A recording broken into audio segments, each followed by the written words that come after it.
In 1856, a teenage girl in South Africa claimed that the dead had spoken to her, and thousands of people believed her.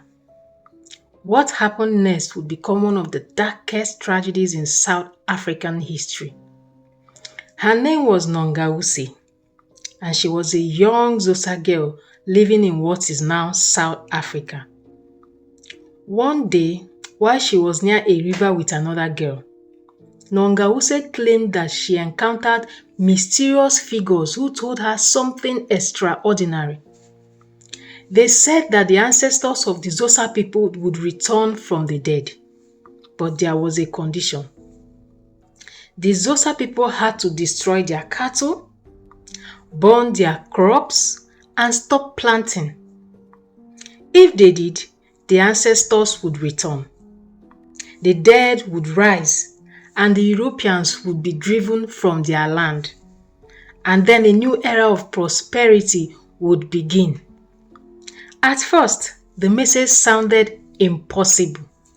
But Nongausi's prophecy reached an influential Xhosa leader named Mlakaza, who became convinced that her visions were genuine.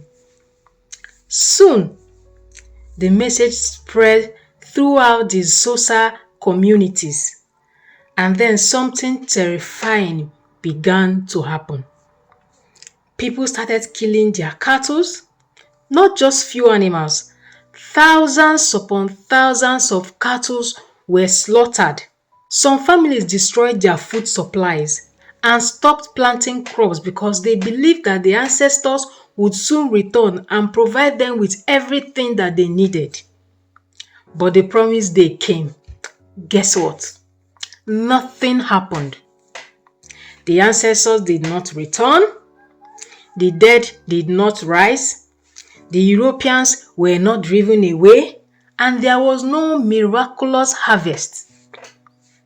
Instead, the Xhosa people began running out of food. Hunger turned into famine. Families who had once owned large herds of cattle were left with almost nothing.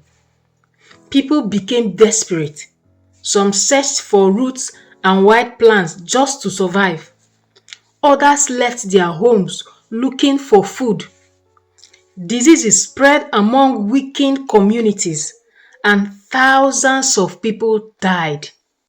The Xhosa population was devastated, and there was an even darker consequences. The British colonial authorities took advantage of the disaster.